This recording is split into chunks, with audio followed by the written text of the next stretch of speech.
Hello students. आज के video में सीखेंगे हम चेंज द वॉइस, जो हमारा नेक्स्ट टॉपिक है। हमने पहले वीडियोस में क्वेश्चन टैग सीख लिया, फिर change the degree part 1 part 2 सीख लिया। Now the next topic is change the voice. Active voice, passive voice वो हमको मालूम है। ओके, तो उसमें किस तरह से चेंज करना है, कितने तरह के सेंटेंस होते हैं, टेंसेस अलग अलग टेंसेस है, affirmative sentence, imperative sentence, let वाला सेंटेंस। सो किस तरह से हम वॉइस चेंज करेंगे और कैसे हम ये मार्क एग्जाम में लेंगे पक्का, वो देखते हैं। ये कुछ पेपर्स है लास्ट 4 इयर्स के, उसमें एवरी ईयर मार्च का पेपर हो या जुलाई का पेपर हो, चेंज द वॉइस का क्वेश्चन है ही। देखो ये पेपर, चेंज द वॉइस, यहाँ पर वॉइस, यहाँ पर चेंज द वॉइस एमसीक्यूज में है। सिलेक्ट अप्रोप्रिएट पैसिव वॉइस, यहाँ पे लिखा है कि एक क्वेश्चन है वो एक्टिव का है तो आपको पैसिव वॉइस सिलेक्ट करना है। Okay, now here no MCQs, change the voice, and here also select the correct passive voice. Okay, so ये लास्ट 4 इयर्स के पेपर्स में आप देखते हैं कि every year change the voice का है क्वेश्चन। वो डिग्रीज का क्वेश्चन एवरी ईयर नहीं होता है। ओके, तो हम कैसे वॉइस चेंज करेंगे और कैसे ये एक मार्क हम पक्का करेंगे, let us start learning. Change the voice यानी हमको मालूम है कि वॉइस जो वर्ब होता है वो वर्ब कौन से वॉइस में यूज हुआ है, एक्टिव वॉइस या तो पैसिव वॉइस, ऐसा होता है। So active means in action, means doing something, कुछ न कुछ करते रहने वाला। नहीं, कोई पर्सन जो होता है कुछ न कुछ काम करता रहता है तो बोलते हैं हाँ ये अंकल बहुत एक्टिव है, ये बच्चा बहुत एक्टिव है, ये टीचर बहुत एक्टिव है। Means they are doing something every time. Okay, they are not idle, not lazy. और पैसिव का मतलब उससे उल्टा होता है, not in action means doing nothing, कुछ नहीं करते हैं वो। So active and passive they are like antonyms. So this was the common understanding as per my points of view. So sentence देख के ही हमको फाइंड आउट करना है कि वो एक्टिव है या पैसिव है, क्योंकि कभी कभी क्या होता है स्टूडेंट्स, कुछ पेपर में लिखा होता है कि सिलेक्ट द पैसिव वॉइस, या मोस्टली ऐसा लिखा होता है चेंज द वॉइस। तो कभी कभी स्टूडेंट्स पैसिव का पैसिव करके रख देते हैं। अभी टेस्ट में ऐसा ही हुआ था, पिछले टेस्ट में जब मैंने पूछा एक क्वेश्चन पैसिव वॉइस का तो बच्चों ने पैसिव का पैसिव ही करके रखा था। ओके, यहाँ पर दो सेंटेंस दिए हैं। He was invited to the party, ये एक सेंटेंस है। दूसरा, he invited me to the party. अभी दोनों सेंटेंस में हम जब देखते हैं तो उसका जो सब्जेक्ट है वो ही है, ही द मेन कैरेक्टर। और दोनों सेंटेंस में जो एक्शन है वो एक्शन भी कॉमन है, इनवाइट करने की किसी को। यस, लेकिन जब सेंटेंस हम पहला पढ़ते हैं कि he was invited to the party, तो ये पढ़ के समझ में आता है कि ये जो एक्शन हो रही है इनवाइट करने की, वो कोई और कर रहा है, मतलब ये सब्जेक्ट है वो एक्शन रिसीव कर रहा है। He was invited to the party. और नेक्स्ट सेंटेंस में he invited me to the party, तो ये जो एक्शन है वो सब्जेक्ट खुद कर रहा है। ओके, तो इस तरह से मालूम पड़ेगा कि सेंटेंस एक्टिव वॉइस है या पैसिव वॉइस में है। कैसे, देखिए यहाँ पर ये he is not in action, subject जो ही है वो एक्शन में नहीं है, वो सेंटेंस दिया गया एक्शन नहीं कर रहा। That's why the sentence it should be called in passive voice. जो वर्ब है वो पैसिव वॉइस में है, क्योंकि ये जो सब्जेक्ट है वो पैसिव है, एक्टिव नहीं है। ओके, और नेक्स्ट सेंटेंस में जो ही है, दैट सब्जेक्ट, ये सब्जेक्ट है वो खुद एक्शन में है। He is in action, he is doing something, जो सेंटेंस में दिया गया एक्शन है वो ही खुद करता है, तो ये कहा जाएगा active voice. The verb is said to be in active voice. So sentence पढ़ते ही समझ लेना है कि एक्टिव वॉइस या पैसिव वॉइस, तो ये चेक करना है आपको। जो सेंटेंस में दी गई एक्शन है वो जो सब्जेक्ट है, मीन्स जब मेन कैरेक्टर जिसका नाम पहले आता है उसको सब्जेक्ट बोलते हैं, वर्ब से पहले सब्जेक्ट होता है। तो वो एक्शन अगर वो खुद कर रहा है, मतलब सब्जेक्ट एक्शन में है तो एक्टिव वॉइस। और अगर सब्जेक्ट वो एक्शन नहीं कर रहा, कोई और एक्शन कर रहा है, तो ये सब्जेक्ट है, वो सेंटेंस कहा जाएगा पैसिव वॉइस में। This is a basic idea about active and passive. Okay, अभी चेंज कैसे करेंगे वो समझते हैं। यहाँ पे सेंटेंस है ही रिंग्स द बेल, और हमें जो 3 पार्ट्स चाहिए, कंपोनेंट्स चाहिए सेंटेंस में वॉइस चेंज करने के लिए, वो होता है, हमको चाहिए सब्जेक्ट, वर्ब एंड ऑब्जेक्ट। तो यहाँ पर समझने के लिए छोटा सेंटेंस लिया गया है, सब्जेक्ट वर्ब ऑब्जेक्ट। ऐसा आपको एग्जाम में इतना छोटा सेंटेंस नहीं आएगा, आपके टेक्स्ट बुक से कोई लंबा सेंटेंस आ सकता है, तो डोंट वरी, कितना भी लंबा सेंटेंस क्यों ना हो, sentence is three things we have to find out, subject verb and object. Okay, वो देखेंगे बाद में ऑब्जेक्ट कैसे ढूंढेंगे। हाँ, तो जब ऐसा होता है तीनों तीन कॉम्पोजिशन को मिल जाएंगे, तब हमको ये सब्जेक्ट वर्ब ऑब्जेक्ट है, उसमें ये सब्जेक्ट जो होता है आगे, वो हमको रख देना है पीछे। ओके, तो वो जो ही है वो आगे से जाएगा पीछे, तो यहाँ पे सब्जेक्ट में प्रोनाउन ही होता है, लेकिन जब वो ऑब्जेक्ट बनेगा तो हिम हो जाएगा। याद रखना है, ये जो प्रोनाउंस है यहाँ पर, ये प्रोनाउंस सब्जेक्ट में आई होता है तो ऑब्जेक्ट में मी होता है ना, बाय मी हो जाएगा। सब्जेक्ट अगर वी है तो वो बाय अस हो जाएगा।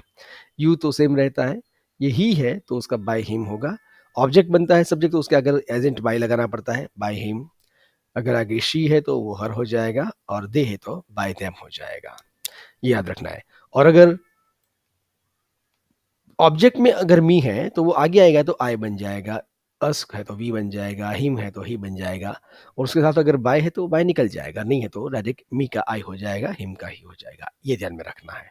ओके, तो ये सब्जेक्ट ऑब्जेक्ट बन जाएगा, और ये जो ऑब्जेक्ट है वो सब्जेक्ट बन जाएगा। ये मेन पार्ट है। ओके, उसके बाद जो भी चेंज करना है वो हम वर्ब में चेंज करेंगे। तो द बेल वो आगे आएगा। ओके, और बाय हिम वो चला जाएगा पीछे। ओके, फिर हम फुल स्टॉप लगाएंगे, बीच में जो भी हमको वर्ब रखना है वो हम अभी बीच में रखेंगे। Yes, okay.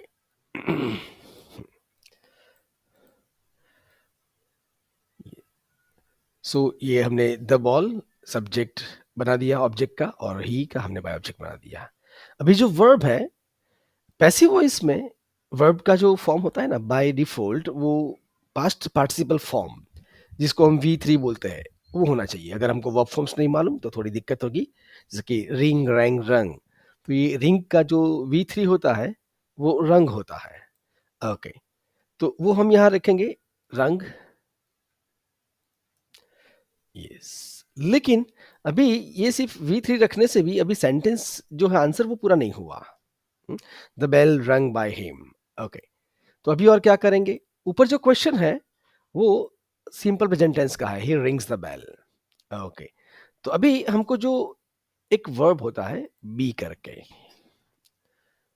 उसकी हेल्प लेनी पड़ती है हमको ये वॉइस के अंदर।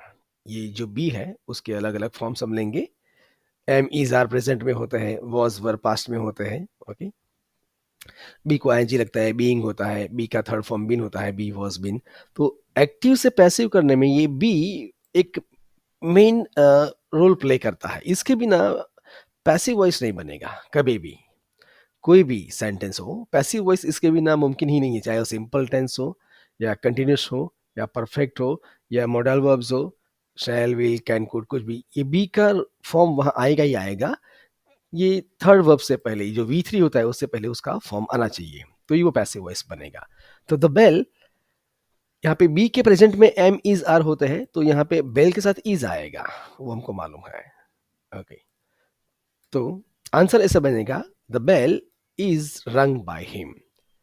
तो इस तरह से स्टेप्स फॉलो करेंगे तो आंसर बन जाएगा। पहला स्टेप क्या है, ये हमने जो पीछे ऑब्जेक्ट था वो आगे ला दिया, द बेल। फिर ये जो सब्जेक्ट है आगे ही उसका हो गया बाय हिम, वो हम लास्ट में लिखेंगे। सेकंड स्टेप पे ये जो वर्ब फॉर्म है उसमें हमको चेंज करना था, तो रिंग्स ये एक्टिव वॉइस है। एक्टिव वॉइस में as per the verb, as per the tense verb form change होता रहेगा। प्रेजेंट में रिंग है, पास्ट में रैंग होता है। लेकिन यहाँ पे पैसिव वॉइस में तो हम ऑलवेज उसका V3 जो होता है पास्ट पार्टिसिपल, वो रंग ही यूज करना है, और उसके आगे सिंपल प्रेजेंट दिखाने के लिए बी का हम प्रेजेंट फॉर्म रखेंगे इज। ओके, ये सब्जेक्ट और ऑब्जेक्ट का जो चेंज होता है वो थोड़ा ध्यान में रखना है। तो देखते हैं हम दूसरे टेंस में किस तरह से होता है। ये जो एग्जांपल था वो समझने के लिए था simple present tense. Now let us see about the other tenses. देखिए, सेम एग्जांपल है यहाँ पर। Yes, just a minute. He rings the bell, subject verb object. The bell is rung by him. Okay. So यहाँ पर rings present था, वो हो गया past tense, he rang the bell. तो जब यहाँ पे पास्ट टेंस है तो फिर इज नहीं आएगा, यहाँ प्रेजेंट था इसलिए इज रखा था, लेकिन जब पास्ट की बात करेंगे तो द बेल वॉज रंग बाय हिम, ये एजेंट बाय ऐड करना पड़ता है बिफोर ऑब्जेक्ट। यहाँ पे ही सब्जेक्ट था, वो ऑब्जेक्ट बन गया, ये ऑब्जेक्ट सब्जेक्ट बन गया। तो ये प्रेजेंट में रिंग, पास्ट में रैंग, लेकिन पैसिव वॉइस में तो सब में रंग आएगा। प्रेजेंट टेंस में इज रंग है और पास्ट में वॉज रंग है। तो पैसिव वॉइस का एक रूल है कि जो मेन वर्ब होता है उसके ऊपर टेंस का कोई इफेक्ट नहीं होता। वो एक्टिव वॉइस में होता है कि प्रेजेंट में प्रेजेंट फॉर्म, पास्ट में पास्ट फॉर्म, लेकिन पैसिव वॉइस में कोई भी टेंस हो, जो मेन वर्ब रहेगा वो ऑलवेज उसका जो पास्ट पार्टिसिपल फॉर्म कहते हैं, जिसको V3 बोलते हैं, third form of the verb, वो होता है। ओके और उसके आगे हेल्पिंग वर्ब हमको टेंस दिखाएगा, इज है, इज रंग तो simple present tense, was rung तो simple past tense. Continuous tense जब होता है,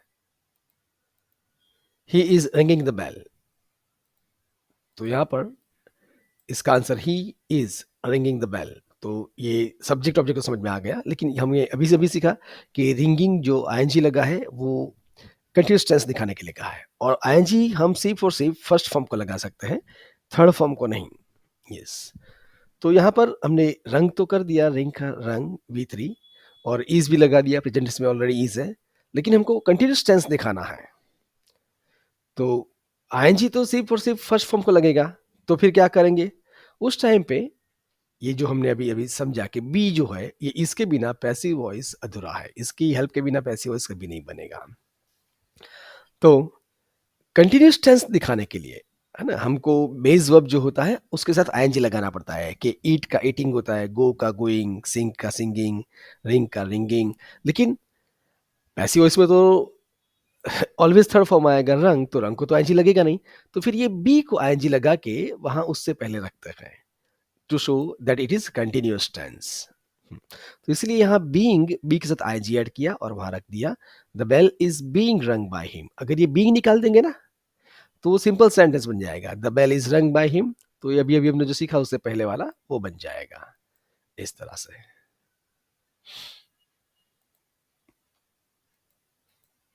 just a minute,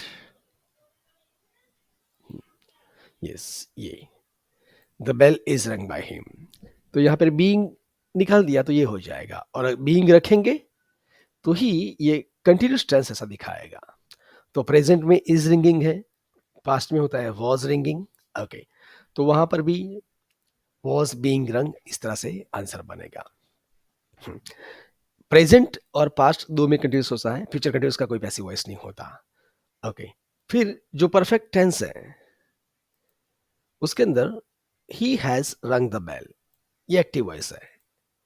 perfect tense के अंदर ऑलरेडी V3 आता है, रिंग रैंग रंग, ये थर्ड फॉर्म आता है, और हैव या हैज के साथ आएगा। तो हैव या has, it depends on the subject, I have, we have, but he has, she has, इस तरह से होता है। और उसके बाद V3 रखेंगे तो वो परफेक्ट फॉर्म कहलाता है वर्ब का, परफेक्ट वर्ब। तो सब्जेक्ट वर्ब ऑब्जेक्ट, तो वो तो हमने एक्सचेंज कर दिया, द बेल आगे और बाय हिम पीछे, और यहाँ पे बाय डिफॉल्ट रंग होता है, और यहाँ पे क्वेश्चन में भी रंग है, आंसर में भी रंग है, और लेकिन हमको दिखाना है परफेक्ट टेंस। तो परफेक्ट टेंस की फॉर्मूला है हैव प्लस V3। तो यहाँ पर हैव के साथ हम ये बी का थर्ड फॉर्म जो होता है, be was been, verb form जब रन करते हैं, arise arose arisen, go went gone, do did done, be was been, तो बी का थर्ड फॉर्म बीन होता है, वो हम हैव या हैज के साथ रख के वहां परफेक्ट टेंस दिखाएंगे, द बेल हैज बीन रंग बाय हिम। ओके, तो अब देखना पैसिव वॉइस में ये बी के फॉर्म के बिना पैसिव वॉइस नहीं बनता है। ये रंग से पहले इज आया मतलब सिंपल टेंस है, रंग से पहले बीइंग आया मतलब कंटिन्यूस टेंस है, और रंग से पहले बीन आया मतलब परफेक्ट टेंस है। ओके, उसके अलावा जब ये विल होता है, कैन होता है, should, would, may, might, must, जब ऐसे मॉडल वर्ब्स आएंगे तो कैसे होगा, so he will ring the bell, तो वहां पर ये जो विल है तो वो तो विल ही रहता है, लेकिन ये रिंग होता है उसका पैसिव फॉर्म बी रंग, विल के साथ बी आएगा डायरेक्ट एज इट इज। अभी प्रेजेंट में हम बी के फॉर्म्स यूज कर रहे थे, इज, एम, आर, पास्ट में उसके फॉर्म वॉज वर, लेकिन फ्यूचर में ये विल रिंग, तो हमको मालूम है कि बी का फ्यूचर फॉर्म विल भी होता है। तो रंग से पहले हमने विल भी लिख दिया, विल बी रंग। अगर यहाँ कैन होता ना, he can ring the bell, तो यहाँ पे आंसर होता द बेल कैन बी रंग। तो व्हील का व्हील रहता है, कैन का कैन रहेगा, शुड का शुड रहेगा, वुड का वुड रहेगा पैसिव में। ओके, कुड का कुड, मे का मे, जो भी है वो ये ऐसे ही रहेगा। और लेकिन रिंग का हो जाएगा बी रंग।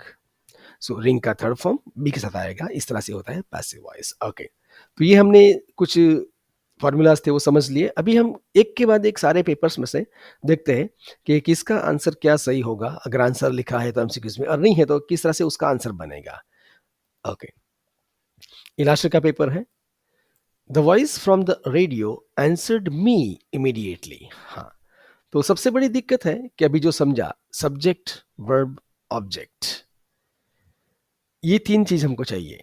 तो पहला the voice from the radio, कोई बोलेगा द वॉइस ये सब्जेक्ट है, लेकिन नहीं, the voice from the radio जब वर्ब आता है ना, वो वर्ब आने तक का पार्ट होता है सब्जेक्ट। छोटी क्लास में होता है सब्जेक्ट एंड प्रेडिकेट, तो जब वर्ब आता है वहां से शुरू होता है प्रेडिकेट। तो ये पूरा सब्जेक्ट है, the voice from the radio. ये आंसर्ड, ये हो गया वर्ब। और ये मी, ये है ऑब्जेक्ट।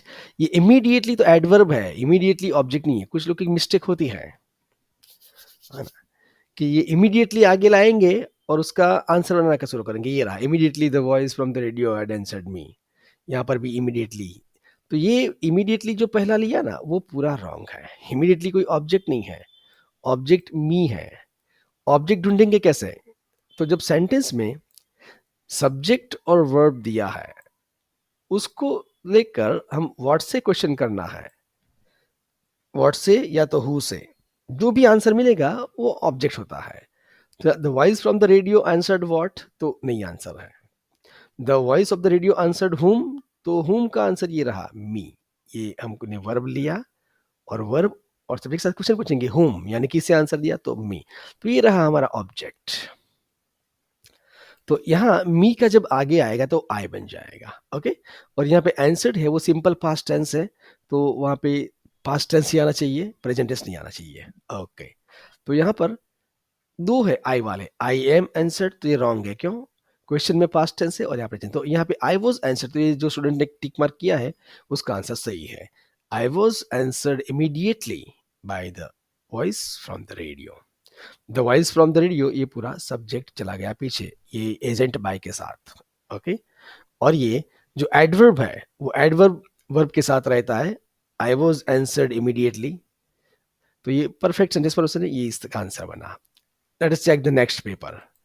नेक्स्ट पेपर में हमको एमसीक्यू नहीं दिया गया है। He stretched out his hand towards me, तो हम वो फॉर्मूलाज अप्लाई करेंगे और आंसर बनाएंगे। तो यहाँ पे ही है, सब्जेक्ट है। ओके, ये स्ट्रेच्ड आउट ये वर्ब है। ये हीज हैंड्स और हीज हैंड ये ऑब्जेक्ट है। ये सब्जेक्ट, ये वर्ब और ये ऑब्जेक्ट। ये टूवर्ड्स मी वो एक्स्ट्रा पार्ट है, उसको हमें कुछ नहीं करना है। ओके, तभी हम उसका आंसर बनाएंगे। हीज हैंड्स को आगे लेंगे और ही का बाई हिम पीछे जाएगा। और स्ट्रेच ईडी लगा है, तो जिस भी वर्ब में ईडी लगता है वो उसका सेकंड फॉर्म और थर्ड फॉर्म सब ईडी वाला ही होता है। ओके, तो आंसर बन जाएगा हीज हैंड्स, सॉरी सिंगुलर है, hand was stretched out by him towards me. Okay, let us change the color.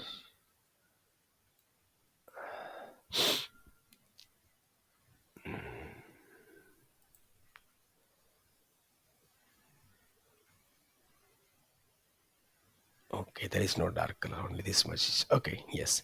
So his hand was stretched out by him towards me.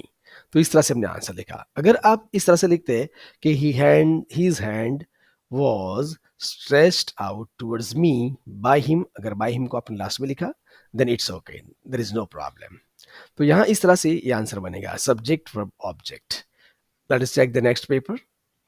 Next paper में already वहाँ पे MCQs है। I could not see it anywhere, तो अभी जो हमने समझा था कि ये जो हेल्पिंग वर्ब होते हैं, will, can, should, would, could, may, might, must, have to, तो कुड का कुड ही रहेगा। विल का विल रहता है, तो यहाँ पे he could ring the bell, तो the bell could be rung by him, तो कुड का कुड भी हो जाएगा, और जो मेन वर्ब है उसका थर्ड फॉर्म आता है. So that is the formula. So here I could not see it anywhere. Now let us find out subject verb object. तो आई सब्जेक्ट है, ये कुड नॉट सी ये पूरा वर्ब है, और इट ये ऑब्जेक्ट है, ये एनी वर्ब तो एडवर्ब है. सो यहाँ पे ईट आगे आ जाएगा, तो सब में ईट है. ओके, फिर कुड नॉट है, तो कुड नॉट ये रहा, कुड नॉट, यहाँ पर भी कुड नॉट है, तो ये दो हो सकते हैं, क्योंकि नेगेटिव नेगेटिव रहेगा, मतलब ये सी और डी नहीं हो सकता. हम्म, फिर शी का थर्ड फॉर्म क्या होता है? सीन. सो और बी आना चाहिए, बी सीन. अभी जो हम सीख रहे थे वहां पे, be rung. Okay, will ring will be rung. Okay, could ring could be rung, could she could be seen. या तो अगर कुड बी सीन है तो करेक्ट है, तो ये रहा हमारा आंसर, करेक्ट आंसर ये रहा. ये आंसर रॉन्ग है, क्यों?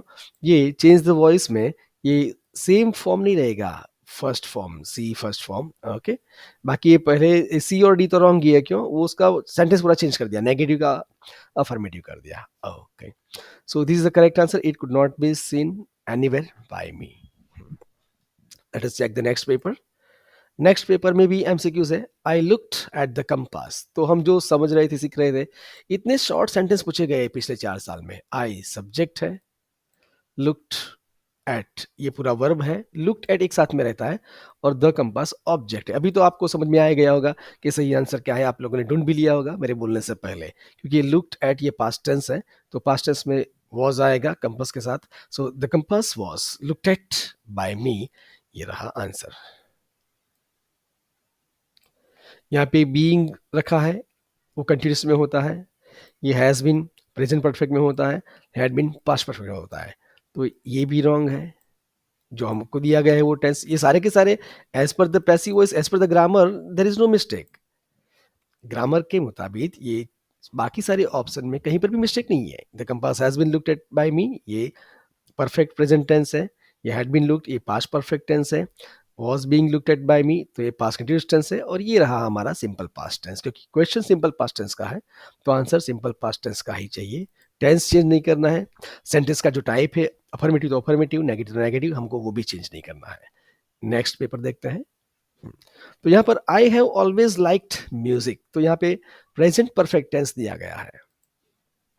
टेंस की नॉलेज बहुत जरूरी है एक्टिव पैसिव के लिए. अगर आपको टेंस के बारे में ज़्यादा सीखना है तो मेरी वेबसाइट पे जाना, और मेरी वेबसाइट के ऊपर आपको उसकी सारी फ्री कोर्स है, वहाँ टेंस की सारी पीडीएफ मिल जाएगी. और ये मेरे यूट्यूब चैनल के ऊपर प्लेलिस्ट में भी एक फ्री कोर्स रखा गया है बेसिक इंग्लिश का, वहाँ पर भी आपको टेंस के बारे में बहुत सारी प्रैक्टिस मिलेगी. तो ये आई सब्जेक्ट है, हैव ऑलवेज लाइक्ड ये पूरा वर्ब है, उसमें जो ऑलवेज है वो एडवर्ब है, और म्यूजिक ये हमारा ऑब्जेक्ट है. यहाँ पे फुल स्टॉप हम लगा देते हैं, फुल स्टॉप प्रिंट नहीं हुआ है. ओके, तो ये म्यूजिक आगे आ जाएगा, और यहाँ पे ऑलरेडी लाइक्ड है, तो हम लाइक यूज करेंगे. और यहाँ पे आई के साथ हैव होता है, लेकिन म्यूजिक के साथ हैव नहीं होता, हैज होता है ना. ही सी इट में हैज आएगा, तो आंसर ऐसे बनेगा. Music has always been liked by me. Yes, this is the correct answer. ये म्यूजिक ऑब्जेक्ट आगे आ गया, सब्जेक्ट बन गया. ये आगे आई था, वो बाय मी बन गया पेशे. और ये आई हैव होता है, लेकिन म्यूजिक हैज आएगा, क्यों? थर्ड पर्सन सिंगुलर में हैव नहीं होता. और ऑलवेज तो वहीं रहेगा. और ये लाइक के आगे हमने बीन लगा दिया, बीन लाइक्ड, तो ये करेक्ट आंसर हो गया. नेक्स्ट पेपर, उसमें भी यहाँ पे select the correct passive voice. यहाँ पे ऑलरेडी लिखा गया कि पैसिव वॉइस मतलब क्वेश्चन एक्टिव का है. So he had made his first flight, तो यहाँ पर ही सब्जेक्ट है, ये had made past perfect tense है. हिज फर्स्ट फ्लाइट ये पूरा एक ऑब्जेक्ट है, तो यहाँ पे हमको जो 3 पार्ट्स चाहिए वही दिया है, एक्स्ट्रा एक भी वर्ड नहीं है, एक्स्ट्रा वर्ड है ही नहीं. He subject, had made verb, his first flight object. तो ये हिज फर्स्ट फ्लाइट सब में देखो पहले है, तो ये सब में एक साथ ये पहले आ गया, तो अभी कंफ्यूजन हो जाएगा कि सही आंसर कहाँ होगा. ओके, तो मेन पार्ट है अभी हैड मेड, तो पैसिव वॉइस में हैड बीन मेड हो जाएगा. तो जहाँ हैड बीन मेड है ये रहा, ये फर्स्ट आंसर ही करेक्ट है। बाकी सब में पीछे बाय हिम है वो करेक्ट है, लेकिन मेन पार्ट वर्ब है। ये वॉज मेड सिंपल पास्ट है एज पर द ग्रामर, बिल्कुल करेक्ट है। ओके, ये हैज बीन कभी ऐसा कभी नहीं होता, ये पूरा ग्रामेटिकली रॉन्ग सेंटेंस है। ये हैज बीन मेड तो ये प्रेजेंट परफेक्ट टेंस है, अगर प्रेजेंट परफेक्ट टेंस होता तो करेक्ट होता, पर हमारे क्वेश्चन में पास्ट परफेक्ट टेंस है, तो ये ग्रामेटिकली करेक्ट है लेकिन हमारे लिए रॉन्ग है। ये भी ग्रामेटिकली करेक्ट है वॉज मेड, लेकिन हमारे लिए अभी रॉन्ग है। हमारे लिए करेक्ट आंसर ये रहा, यहाँ पर भी फुल स्टॉप नहीं है। ओके, तो ये हैड बीन मेड ये पास्ट परफेक्ट टेंस हो गया। ओके, सो इसी तरह से ये जितने भी हमने सेंटेंस देखे हैं सारे के सारे लास्ट 4 years के कंटिन्यूस जो पेपर्स है उसके अंदर बहुत ही शॉर्ट सेंटेंस दिए गए हैं, लंबे लंबे सेंटेंस नहीं दिए गए हैं। फिर भी हम थोड़ा नेक्स्ट वीडियो में उसका नेगेटिव और इंटरोगेटिव की प्रैक्टिस करेंगे और हमारी टेक्स्ट बुक के सेंटेंस की हम प्रैक्टिस करेंगे। तो आज के वीडियो में अब बस इतना ही रखते हैं।